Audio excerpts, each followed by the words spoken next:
తాకట్లో ఉన్న బంగారాన్ని విడిపించి ఆ రోజున మార్కెట్ ధర కట్టి మిగిలిన డబ్బును మీకు అందిస్తుంది కొమ్మూరి గోల్డ్.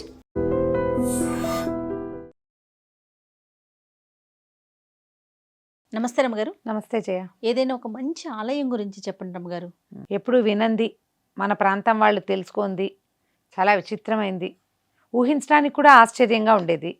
చూస్తే ఒకసారి కనుక వెళ్ళి చూస్తే అసలు ఎక్కడైనా ఇలాంటిది ఉంటుందా అని ఒక మన ఆ సంభ్రమాశ్చర్యాలకి గురి చేసే ఆలయం చెప్దాం. తప్పకుండా. ఊహించు నువ్వు ఏమై ఉంటుందో. ఊహకి రావట్లేదు రమ్మగారు, ఎందుకంటే మీరు అంత హైప్ ఇచ్చారు. సంభ్రమము ఆశ్చర్యము కలుగుతాయి. మన ఇంట్లో ఒక ఎలుకొచ్చింది అనుకో, మనం ఏం చేస్తాం జయ? బయటికి పంపించే వరకు నిద్రపోము రమ్మగారు కదా. ఇంకా ఎక్కువ చేసినాయి అంటే మందు పెడతాం, ర్యాట్ ట్రాప్స్ పెడతాం, అంతే కదా. ఎలుకలు మందు పెడతాం. ఇవాళ రేపు ఇంకోటి వచ్చింది, దాన్ని ఏదో ఇట్లా పరిచి పెడితే దాని మీద గమ్ము ఉంటుంది, ఎలుక స్టిక్ అయిపోతుంది. స్టిక్ అయిపోతుంది కదా. ఎలుకలే ఉండే దేవాలయం ఉందంటే నమ్ముతావా నువ్వు? నిజమా రమ్మగారు? 20,000కి పైగా ఎలుకలు ఉంటాయి ఆ దేవాలయంలో. ఎక్కడ? మన దేశంలోనే? మన దేశంలోనే, అక్షరాలు రాజస్థాన్లో. ఈ మనం ఉదయ్పూర్ అవి ట్రిప్పుల్కి వెళ్తారు మన వాళ్ళు, జైపూర్, జైసాల్మేర్, ఉదయ్పూర్ ఇవన్నీ చూస్తాం. బికనీర్, అక్కడ ఈ మన ఒంటెల పందాలు అవి బాగా చేస్తారు. బికనీర్ వెళ్ళి తీరాలి. రాజస్థాన్ వెళ్ళామంటే బికనీర్ చూడాలి. బికనీర్కి దగ్గరలో ఉన్నది మాద్ దేశ్నోక్ అంటారు ఆ పేరు. సింపుల్ గా చెప్పాలంటే కర్ణిమాత టెంపుల్ అంటారు. కర్ణి ఈ పేరు విన్నాను. కర్ణిమాత టెంపుల్లో అన్ని ఎలుకలే ఉంటాయి. ఏమిటో చరిత్ర. ఆ ఎలుకల్ని కాబాలు అంటారు. పవిత్ర కాబా, దాని పేరే అది. చాలా పవిత్రమైంది. ఆ కాబాలే ఉంటాయి అక్కడ. ఎలుకలకి ఆహారం ధారాళంగా పెడతారు. ఎలుకలు శుభ్రంగా మనం వెళ్ళి కూర్చుంటే మన దారి మన మీద ఎక్కి దిగి చేసేస్తాయి. ఆ ఎలుక దానంతట అది ఎక్కితే ఎంత గొప్పో. అసలు ఎలుకని ఊహిస్తేనే ఏదోగా ఉంటుంది. అది మన మీదకి ఎక్కుతుందని ఊహిస్తే ఎలా ఉంటుంది జయ? గగురు పొడుస్తుంది. అవును. కొంతమందికి ఎలర్జీలు కూడా ఉంటాయి. కానీ అసలు అక్కడ ఎలుకని ఏమీ అనరు. ఆహారం పెట్టగానే పరిగెత్తుకుంటూ వచ్చేస్తాయి మొత్తం. అవి పాలు తాగటం, ఆహారం పెట్టడం, భక్తులందరూ పెట్టిన ఆహారం తీసుకోవటం చాలా పెడతారు. కొబ్బరి ముక్కలు పెడతారు, లడ్డూలు పెడతారు, పంచదార, పటిక పంచదార ముక్కలు పెడతారు, పాలు, మిఠాయిలు, అన్ని పదార్థాలు ఎలుకలకి పెడతారు. ఎలుక ఎంగిలి చేసినది అక్కడ పవిత్ర పదార్థం, పవిత్ర నైవేద్యం, ఏమంటారు, పవిత్ర ప్రసాదంగా భావిస్తారు. దాన్ని మళ్ళీ తీసుకుంటారు, అందరికీ ఇస్తారు. ఎలుకలని అసలు అంటే అక్కడ గుళ్ళో పనిచేసే వాళ్ళు మామూలుగా వాళ్ళ తోటివారుగానే ట్రీట్ చేస్తారు. ఓన్లీ ఆలయం వరకేనా? ఊర్లో కూడా ఇలా? ఊళ్ళో కాదు, కేవలం కర్ణిమాత ఆలయంలో మాత్రమే ఉంది. ఇది 15వ శతాబ్దానికి ముందు ఈ కర్ణిమాత అనే ఆవిడ ఒక యోగినిగా ఉండేది. ఆమె వివాహితే కానీ వివాహం చేసుకున్నాక కూడా ఆమె బ్రహ్మచారిణిగా ఉందట. అయితే తన భర్త యొక్క వంశాన్ని ముందుకు తీసుకెళ్లాలని చెల్లెల్ని ఇచ్చి పెళ్లి చేయించిందట భర్తకి. చెల్లెలికి సంతానం కలిగారు. వాళ్ళతోటి ఉండేది ఈవిడ. ఈ చెల్లెలి కుమారులని సొంత పిల్లలుగా చూసుకునేది ఆవిడ. యోగిని, బ్రహ్మచారిణిగా, మహాదైవ భక్తురాలుగా ఉండేది. ఎప్పుడు సమాధి స్థితిలో ఉండేది. మెలకుగా ఉన్నప్పుడు ఆవిడ పిల్లలతోటే ఆడుకునేది. వాళ్లల్లో ఆఖరి పిల్లవాడు లక్ష్మణ్ అనేవాడంటే చాలా ప్రీతట ఆమెకి. అయితే ఈ పిల్లవాడు అక్కడ నదీ స్నానానికి ఒక కుండంలో స్నానానికి వెళ్ళి నీళ్లలో మునిగిపోయాడు. మునిగిపోతే పిల్లవాడు శరీరం దొరికింది. 11 ఏళ్లవాడు.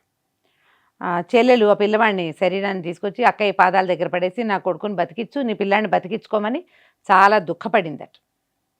ఈవిడ ఆ బాడీని తీసుకుని దేవాలయం లోపలికి వెళ్ళిపోయిందట. ఆ ఊర్లో ఉన్న ఆలయంలోకి వెళ్ళిపోయి తలుపులు తీయద్దు అని చెప్పింది. ఈ శరీరాన్ని లోపల తీసుకెళ్ళింది. యమధర్మరాజుని ప్రార్థించి ఈవిడ యముడి దగ్గరికి వెళ్ళిందని చెప్తారు. యముడి దగ్గరికి వెళ్ళి ఈ పిల్లవాడిని బతికించమంటే యమధర్మరాజు ఇట్లా కుదరదు, చనిపోయిన వాళ్ళని బతికిస్తే ఈ జనన మరణ సైకిల్ ఎట్లా కుదురుతుంది, ఈ చక్రం. అవును. ఆయన నిరాకరించేట. దాంతో ఆవిడ శపథం చేసింది, నా తపశ్శక్తి మీద ఆన, ఇక నా కుటుంబీకులు ఎవ్వరూ యమసదనానికి రారు, వాళ్ళు ఇక్కడే మళ్ళీ పుడతారు అని ఈ చనిపోయిన లక్ష్మణ్ని ఎలుక శరీరంలో ప్రవేశపెట్టించుకుంది. అప్పటి నుంచి ఆమె వంశీకులు ఎవ్వరూ మరణించలేదట. అంటే మరణించినా వెంటనే ఎలుకలుగా పుట్టి ఈ ప్రాంతంలోనే ఉన్నారు. ఆవిడ బయటకు వచ్చి కూడా చెప్పిందట, ఎలుక కనపడుతుంది, తను ఏమనద్దు, అదే మన లక్ష్మణ్ అని. చనిపోయిన కుమారులందరూ మళ్ళీ ఇక్కడ పుట్టారు. ఆమె తాలూకు వంశం వాళ్ళు, వాళ్ళ కుటుంబం వాళ్ళు ఎవ్వరూ స్వర్గానికి కానీ నరకానికి కానీ వెళ్ళలేదని, వాళ్ళే ఇక్కడ ఎలుకలుగా పుడతారని కథనం. ఆమె అట్లాంటి ఇది ప్రతిజ్ఞ చేసి యముడి దగ్గర నుంచి ఆ మాట చెప్పుకుని యముడికి భగవంతుడి నుంచి ఆ వరాన్ని పొందింది. కర్ణిమాతకి 15వ శతాబ్దంలో కట్టారు ఇప్పుడు మనం చూస్తున్న గుడి. మొదట్లో సుమారైన ఒక గోపురంలాగా కట్టబడి దాని నిండా ఎలుకలు ఉండటం, వీళ్ళ వంశీకులు మరణించి మళ్ళీ చేరుతున్నారనమాట. ఇక బయట నుంచి ఏవి రావు. వీళ్ళు ఏం చేస్తారు, బయట నుంచి వచ్చేటువంటి జంతువుల వల్ల ఎలుకలకి ఏ ప్రమాదము రాకుండా కాపలా కాసుకుంటారు. వీటిని రక్షించాలి అని ఆమె ప్రతిజ్ఞ చెప్పింది. ఆమెను ఫాలో అయ్యే వాళ్ళందరూ కూడా ఇక ఈ ఎలుకల్ని రక్షించే పనే పెట్టుకున్నారు. దేవాలయం విస్తారంగా నిర్మించబడింది. తర్వాత కాలంలో రాజా మహారాజులు వెండి తాపడం చేసిన తలుపులు అవి నిర్మించారు. గర్భగుడి తలుపులు తీసి ప్రసాదం తీసుకొచ్చి పెడితే గర్భగుడిలోంచి బయటకు వస్తాయి మొత్తం ఎలుకలు. చూసి తీరాలి. నేను ఒక హిందీ సినిమాలో ఒక కుర్రాడు ఒక ఫారినర్ని తీసుకెళ్తాడు ఈ టెంపుల్కి. నేను అది అప్పుడు చూశాను. అది అప్పుడు దాని మీద చదివాను. ఎప్పుడో చెప్దామని అనుకున్నా, ఏమో ఇవాళ సందర్భం కుదిరింది. అందులో తెల్ల ఎలుకలు ఉంటాయి ఒక 4. ఆ తెల్ల ఎలుక కనపడితే ఎవరికైనా అదృష్టం పట్టినట్టే. వాడికి రోజు కనిపించవు, అందరికీ కనిపించవు, ఎవరో ఒకళ్ళకి కనపడతాయి. అదృష్టవంతులకే తెల్ల ఎలుకలు కనపడతాయని, అది చాలా ప్రత్యేకమని చెప్తారు. ఒకవేళ ఉదయపూరు, జైపూరు, జైసాల్మీరు, రాజస్థాన్ ట్రిప్ కనుక వెళ్తే తప్పకుండా కర్ణిమాత దేవాలయాన్ని చూడండి. చాలా ఇంట్రెస్టింగ్ ఉందండి. ఆమె యోగినిగా ఉండటం వల్ల మొత్తం ఆ వంశస్థులందరూ కూడా ఆమెనే ప్రార్థిస్తారు. ఈ హింగ్లేజ్ మాత అని ఉంది కదా మనకి, విభజన తర్వాత పాకిస్తాన్ వీళ్ళు ఈ చరణి అని ఇది ఒక సంతతి, వీళ్ళ ఒక జాతి వాళ్ళది. ఇప్పుడు మన దగ్గర కూడా రకరకాల ఉన్నాయి కదా. ఈ చరణి అనేది ఒక కులం అన్నమాట, ఒక కల్ట్. వాళ్ళకి ఇంగ్లాండ్కి వెళ్ళే అవకాశం లేదు కాబట్టి వాళ్ళందరికీ ఏకైక స్థానం కర్ణిమాత దేవాలయమే. అది కాకుండా దేశ విదేశాల నుంచి వచ్చేటువంటి ట్రావెలర్స్, టూరిస్టులు అందరూ కూడా ఈ ప్రత్యేకంగా ఎలుకలు తిరిగేటువంటి ఈ దేవస్థానాన్ని చూడడానికి వస్తారు. మనం కూడా వెళ్ళినప్పుడు చూడొచ్చు. ఎంత బాగుందో, ఇంట్రెస్టింగ్గా ఆ సినిమాలో చూశాను నేను. అది ఇంత కుర్రాడు రాజస్థానీ పిల్లవాడు ఒక ఫారినర్ని తీసుకుపోతాడు ఆ గుళ్ళోకి. చాలా బాగా చూపించారు కూడా.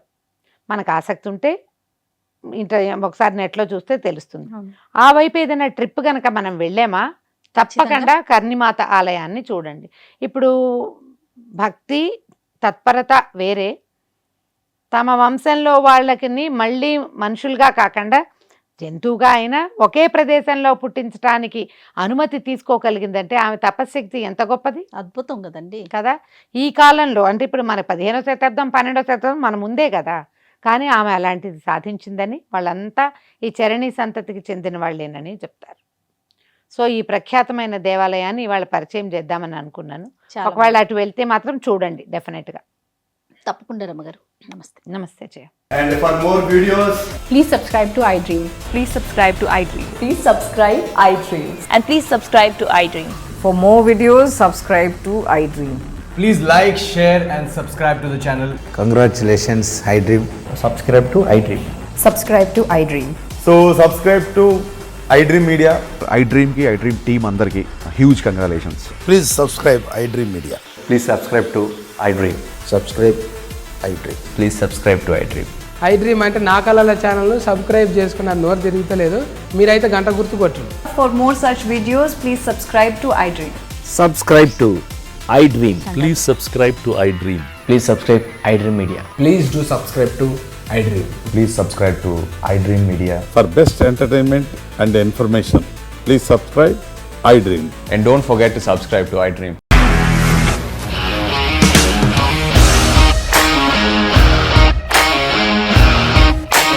ఇండస్ట్రీలో కమిట్మెంట్ ఇష్యూస్ వస్తే నీకు కూడా వచ్చినట్టు మార్నింగ్ తీసుకెళ్ళాలంటే కొట్టి పడేసాడు.